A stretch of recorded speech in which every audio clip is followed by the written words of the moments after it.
রেস্টুরেন্টের স্বাদ এখন বাসায়। 90% মানুষ জানে না যে সামান্য চিকেনেই একই সাথে একই উপকরণে দুইটি ভিন্ন ডিজাইনের আকর্ষণীয় এমন রেসিপি তৈরি সম্ভব। একই সাথে দুই ধরনের রেসিপি তৈরি করে যে কোনো সময় যে কোনো নাস্তায় কিন্তু খুবই সহজেই এরকম একটি চমক আনা যায়। দেখুন আমি কিভাবে তৈরি করছি। এজন্য আমি ফ্রেশ কয়েক টুকরা মুরগির মাংস আর সাথে নিয়েছি কয়েক টুকরা আলু। এগুলো একসাথে ব্লেন্ড করে নিয়েছি। ব্লেন্ড করে নেওয়ার পরে এর সাথে স্বাদমতো লবণ, গরম মশলা, মরিচ গুঁড়া, হলুদ গুঁড়া দিয়ে খুব ভালোভাবে মেরিনেট করে নিব। একটা ছোট চামচের সাহায্যে আমি এগুলো নেড়ে চেড়ে খুব ভালোভাবে মেরিনেট করে নিয়েছি। ভালোভাবে মেরিনেট করে নিলে এগুলো কিন্তু স্বাদটাও পারফেক্টভাবে আসবে। দেখুন এগুলো মেরিনেট করা হয়ে গেছে। এখন একটি প্যানে সামান্য তেল দিয়ে তেল গরম হওয়া মাত্রই এগুলো আমি প্যানে দিয়ে দিচ্ছি। এরপর খুব ভালোভাবে নেড়ে চেড়ে এগুলো হালকা আঁচে আমি খুব ভালোভাবে কিন্তু ভেজে নিচ্ছি।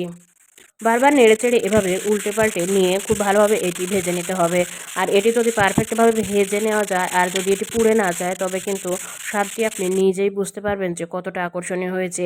এরপর একটি রুটির মতো গোল করে বড় শেপে একটি রুটি বানিয়ে এরপরে আমি ভেজে নেওয়া সেই মাংসের টুকরোগুলো দিয়ে দিচ্ছি। খুব ভালোভাবে এগুলো চারপাশে ছড়িয়ে গরম অবস্থাতেই আমি দিয়ে নিচ্ছি আর ভালোভাবে চেপে চেপে দিচ্ছি। যখন এগুলো ভালোভাবে দেওয়া হয়ে যাবে তখন আমি এইটি বুঝে নেব যে আমার রোল তৈরির জন্য প্রস্তুত হয়ে গেছে। দেখুন এগুলো হাতের সাহায্যে ভিডিওতে দেখানো স্টাইলে এরকমভাবে তৈরি করে নিতে হবে। দুই পাশ থেকে এরকমভাবে রোলের স্টাইলে আমি বারবার করে তৈরি করে নিচ্ছি আর হাতের সাহায্যে একটু চেপে চেপে নিচ্ছি। নিয়ে যখন দেখুন এভাবে হাতের সাহায্যে যদি এরকমভাবে আমি তৈরি করে নেওয়ার পরে যখন এটি একেবারে পারফেক্টভাবে রেডি হয়ে যাবে তখন আমি একটি চাকুর সাহায্যে এটি দেখুন ভিডিওতে দেখানো স্টাইলে এভাবে কিন্তু কেটে নিয়েছি। আর যখন একইভাবে কিন্তু কেটে নিচ্ছি এজন্য আলাদা কোনো কিছুই আমি সময় নষ্ট করে আলাদাভাবে তৈরি করছি না। একইভাবে করার পরে দেখুন প্রথমবারে আমি এরকমভাবে একটা টুকরা নিয়ে একটা শেপে আমি তৈরি করে নিলাম এবং পরে আবারও আমি দেখিয়ে নিচ্ছি যে কিভাবে আমি এটি তৈরি করেছি। নেওয়ার পর হাতের সাহায্যে চেপে চেপে এটি সুন্দর একটি শেপ তৈরি করে নিলাম।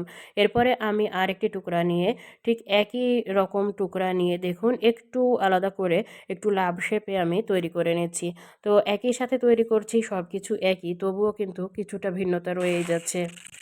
এবার একটি প্যানে তেল গরম হওয়া মাত্রই মচমচা করে এগুলো ভেজে নিতে হবে। আর উল্টে পাল্টে খুব সুন্দরভাবে মচমচা করে ভেজে নিলে কালারটা কিন্তু এমনিতেই চলে আসবে। দেখুন কালারটা কতটা লোভনীয় এবং আকর্ষণীয় এসেছে যে এটি দেখলেই কিন্তু খেতে ইচ্ছে হবে।